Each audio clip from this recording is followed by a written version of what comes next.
Hi, everyone.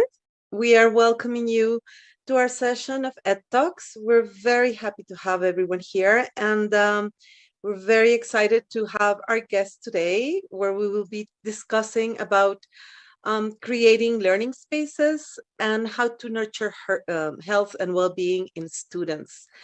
As always, as every week, we talk about how this space for Ed Talks is a place where we can discuss innovative ideas.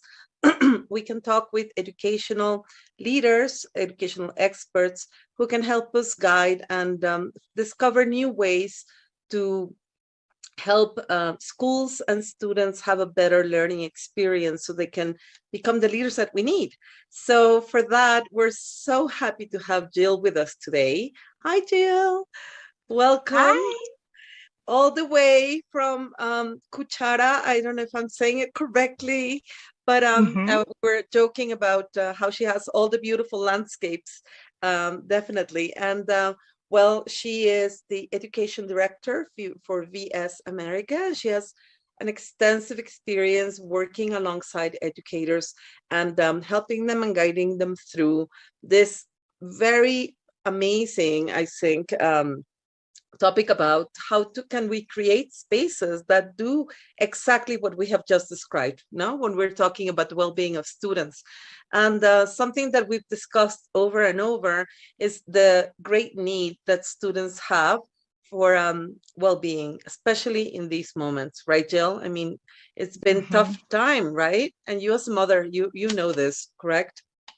Sending our kids off to school and being unsure of what's going to happen in their physical environment, who's going to be in the environment, what their emotions, their thoughts, their feelings, how that all plays a part and takes a toll on their ability to be successful every day and to show up every day. Absolutely. And that's the part that I love, because we need to give ourselves spaces where we can reflect and think about new ways in which we can help students and foster precisely that. No, and I think the work that you do, which is amazing, is connecting that part of the physical space at the same time with the learning experiences and the emotional responses that this type of space connects with the students, definitely. And that's one of the first topics we wanted to discuss, which I found fascinating. No, when we talk about movement, this is a horror story from my childhood. I grew up in a place where the school had, can you believe it, Jill, 54 students per class. And we were Whoa. joking about this because we were remembering the type of space that we had. So when we talk about promoting movement, it was like, no, you cannot move. If you move, it's chaos. So it was Right. tight classrooms. I mean, that was the old school, right? We've changed our perspective. What can you tell us about this? I think 54 students. The most I ever had as a teacher was 40. And it Wow. was, I mean, you didn't move because you were literally like right up against each other. And so, when we redesign spaces and work with architects, really understanding that, students from the age of 0 to the age of 10 should sit for no more than 5 minutes at a time. From ages to 11 to 15, it's 10 minutes at a time. And for 16 and over, and for us adults, we shouldn't sit more than 20 minutes at a time. Our body is Mhm. designed to move and to be in action. And they actually call sitting the new smoking. And Wow. so, yeah, so really thinking about when we talk about well-being and our physical space and what it promotes and the kind of furniture we choose, the lighting, the air, all of that really nurtures a child's ability to learn. And so if we connect the levels of focus and concentration to the design of our physical environment, we have to make sure that they are in alignment to make sure it's really nurturing that. And so, we talk so much about the acquisition of knowledge and understanding and being able to apply that, but we also have to understand and build in the connection when we talk about ownership, that part of that well-being is allowing students to self-appropriate comfortably, to put their feet up, to be Mhm. able to fidget and to move is part of the research around brain nourishment, connecting neurons and crossing the midline of your brain. And so really thinking about the way that you design your environment impacts all of that. Imagine going back to school and having Mhm. to sit, Gabby, in a room with 54 people and not Yeah. move No, it's and have vivid. to I don't do have that. to. Yeah, 7 or 8 times a day. And in Yeah, each no. classroom, you have to be on point every time. Yeah, and that's something that I guess we know it, but we don't necessarily apply it to what that means for a school. And we forget that interacting with something implies movement, but at the same time, we're so used to this idea of sit down, don't move, don't fidget, be still, pay attention. And if you're paying Mm-hmm. attention, that means that you have to be sitting like a mummy and just looking towards the front, which is not true. Mm-hmm. No, it's absolutely not true. It's the opposite. Many people they have learning styles that imply movement, and Mm-hmm.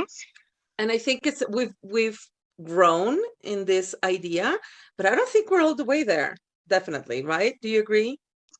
I would absolutely agree, especially when I still see schools, school districts, pre-K through 12 sitting in the same plastic blue chair from when they're Hmm. in kindergarten until they're graduate high school. And the only thing that changes is the size of the chair.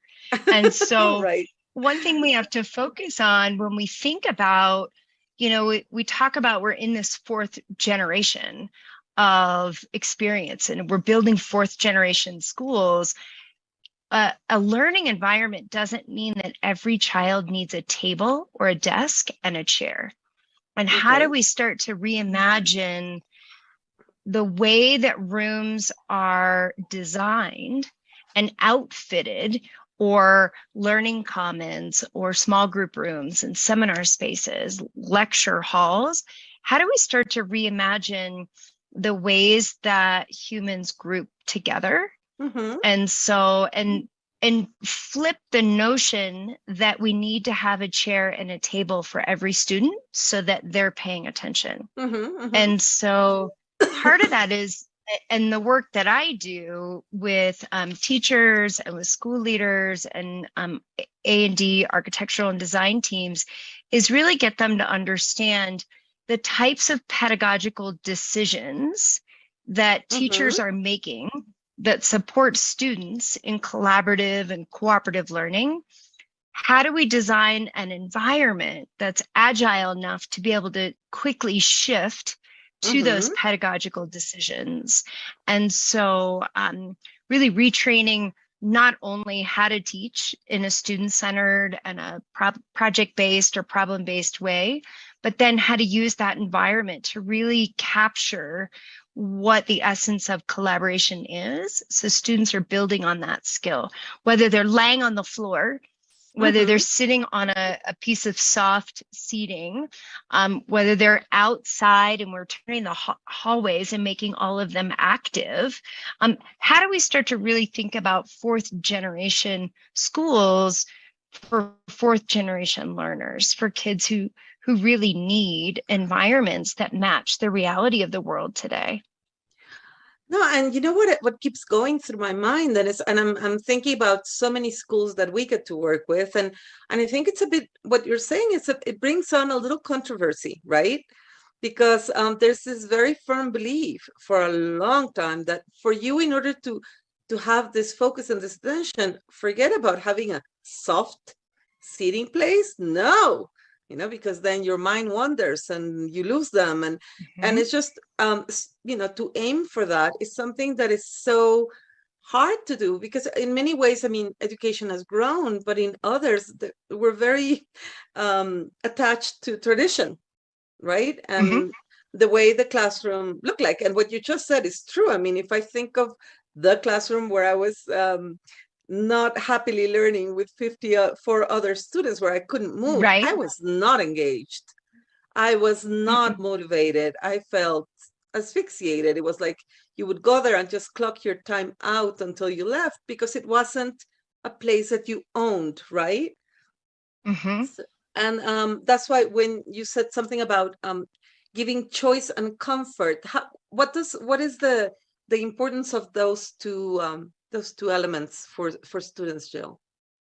Well, I think if we think about the most comfortable place you've been in, or for some, your home that you really intentionally put together. Your home has a variety of places where you do a variety of different things. Your wet and messy kitchen area has a different type of seating and fosters a different kind of connection and collaboration than, say, your living room does. And so one is, if we're really creative and we need to really sit and huddle up and spread out, typically your living room it affords that, with a table in the center, the seating, everybody's facing each other.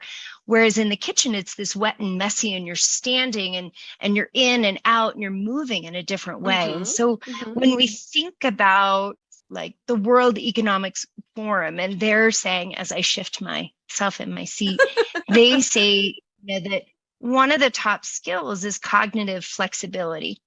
So if we never allow students that kind of flexibility to exercise their cognition in a different way, then we're actually not producing the kind of students that our standards aspire to, and that the vision that many of us place on our website and in our school and really articulate.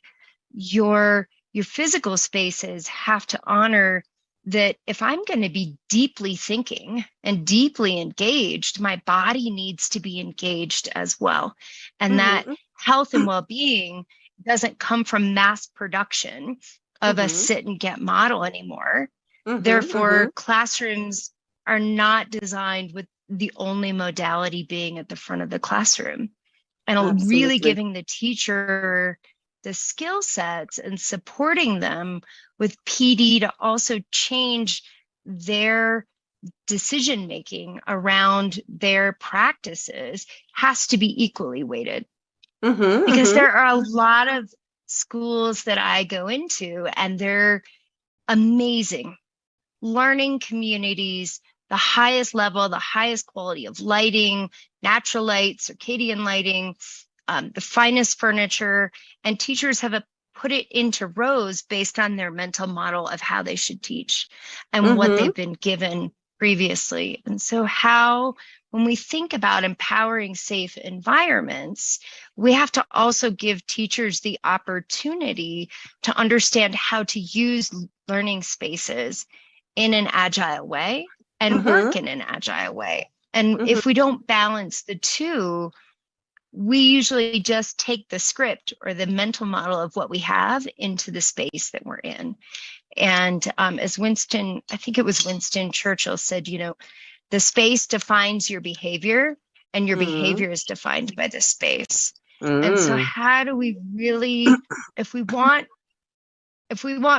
critical thinking and versus compliance, we have to think about all of the factors that impact someone's ability to think critically and creatively.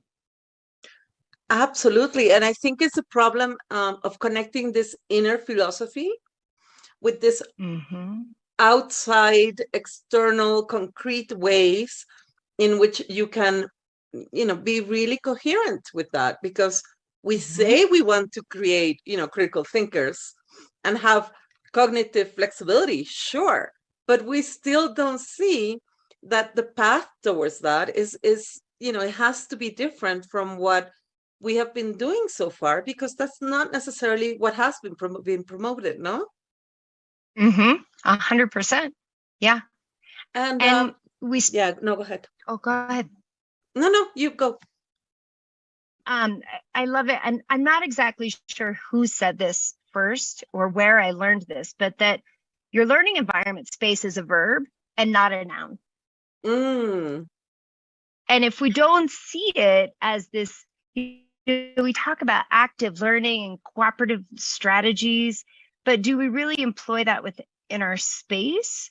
And that depends on ownership and how teachers value student ownership and student choice within that space, which you find is very different at the different grade levels. In middle school, we tend to tighten up because developmentally, middle school students are, I was a middle school teacher for many, many years, and they're a little crazy and they're impulsive, and their prefrontal cortex is shut down because developmentally that's not, they're focused mentally growing in other places and puberty and this and that. But we don't honor them with the freedoms of comfort because we're worried about classroom management versus command over the learning process. And when we think about health and well-being, we want to give students the opportunity to be agents of their own creativity, and that's messy.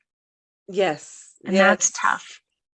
Yeah, what you said, and you chose the perfect age where I imagine teachers freaking out because, of course, when you have middle schoolers, you're like, no, please, you have to have control. No, we have to have this structure that is so well defined that, and it's okay to create structure, of course, kids need it, but and I think this is the key, and this is something I would love for you to elaborate, because when we talk about well-being, we don't necessarily think about the space and how can you promote this even through that. I mean, can you elaborate on that? Yeah, it reminds me of so many of the classrooms that we walk into. And when we talk about, everyone talks about students that are learning and agency, and I can't think of all the buzzwords right off the bat, but we want kids to own we want them to own their own learning. We want them to be autonomous and have agency. Yet when you cross the threshold of a classroom that's been decorated by a teacher, and the teacher's handprint is it all over the room. Yes. Basically, just in my experience, teachers own 90% of the space, and students, in your case, 54 of you, would have to divvy up that remaining 10%. Mm-hmm. So does that really nurture well-being if you're having to ask permission to function in someone else's space, even if it's just for a 50-minute period? A teacher comes in, if I'm in high school, I may be in a different room every hour. And so, but I still set up that space in a way that creates ownership. I'm teaching you today. This is your lesson. And so how we reimagine and reuse space is really important if we want to open up the connection of inclusivity for all students, because that's what nurtures well-being, is that sense of inclusiveness. And inclusivity is to be part of a group, a collaborative group, whether or not you're friends or you have a connection, requires that you nurture the well-being of how to build teams. And that's really hard for some adults because they don't necessarily have those skills themselves. Yeah, you know what? When you were saying that, I kept remembering my philosophy classes, where we talked about one of the greatest human needs is to belong. And to promote a sense of belonging, you need to feel connection.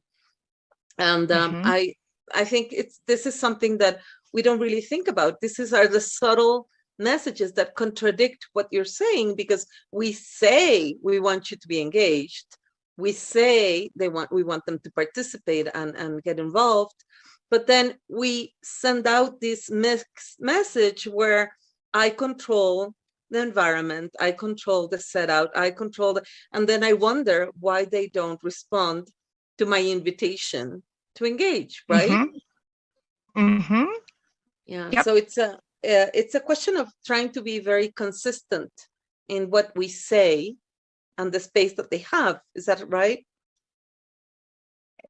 Yes. And I think even before the consistency and awareness of our personal impact on the environment, to help us see that bigger picture of belonging means, yes, I do need to take an extra 15 minutes to prep teams to be able to work together, and then to be able to visually understand how students move in and out of spaces and in and out of groups, to be able to make better pedagogical decisions for students to feel like they belong in that space, to then be open to learning. That was a long sentence. It might be a run-on, but I got excited. No, I love it. And you know what I was thinking is, let's just say, for to set up an example, I'm a teacher, who is in this moment realizing that my space, the space where my students are participating in the learning, is very far away from that. It is the closest thing to this traditional classroom where, as you said, 90% of the space is created by the teacher, has the handprint of the teacher. How do I take this journey? Because I do think it has to be through a journey, right? It's not, I wish we could just snap our fingers and just all of us be there where we want to be, because I know that teachers don't do that because they're not aware of it. It's just, it's something that we don't even stop to think about. It's, so now that we are, how can we just journey towards that? Because it can be scary as well. I mean, if I'm used to this idea of very structured spaces, the idea of introducing flexibility elements can be daunting. So how would you do? I mean, you've been in that situation. You're a teacher. You know what happens in a classroom, which is always very hard. So how can we begin that journey? I think if you live in a space that's your own classroom, the very first thing that you can do is not decorate. Don't put up borders. Don't label everything. Leave the room empty, and then co-create what this space is and how it will be used with your students. And Number one, it's going to save you time to plan because you're not Save decorating your your room money. every year, right? And your money. And but it also allows students to be part of the process, to say, you know what, we would like the pencils and these resources to be here, and we would like these things to be here. And then for a teacher to really look at the amount of square footage that their desk and their materials take up. And so I walked into a classroom once, and the teacher's proudest moment was to say, I have 400 gnomes in my collection. She had 400 gnomes in her classroom. I was like, oh God, it's scary. Yeah. But in the sense of, it's okay to place your personal self into a space, but not all of the space. And how much room are you actually leaving for children to feel as though they have a space in that place? And I think really looking at the balance of that. And sometimes that can be a room is so sparse that your teacher doesn't want to get to know you, versus there is nothing of my student work is not curated in the space. How do you use student work as the teaching and the resource versus all these pre-made poster materials or all of your favorite historians along the wall? Or I've been into a classroom and in high school, and it was full of football posters, and everything was football for this teacher. And it was really intimidating for those students who were not, sports and football was not their go-to or their passion. They felt very intimidated. And so just really, I think the first step is looking at the artifacts that you display in your space have an impact on whether or not children feel safe and feel welcome in your space. And that kind of co-creation nurtures that belonging piece that you brought up. And I think starting with that is really important. And so, it's not all about you and your space.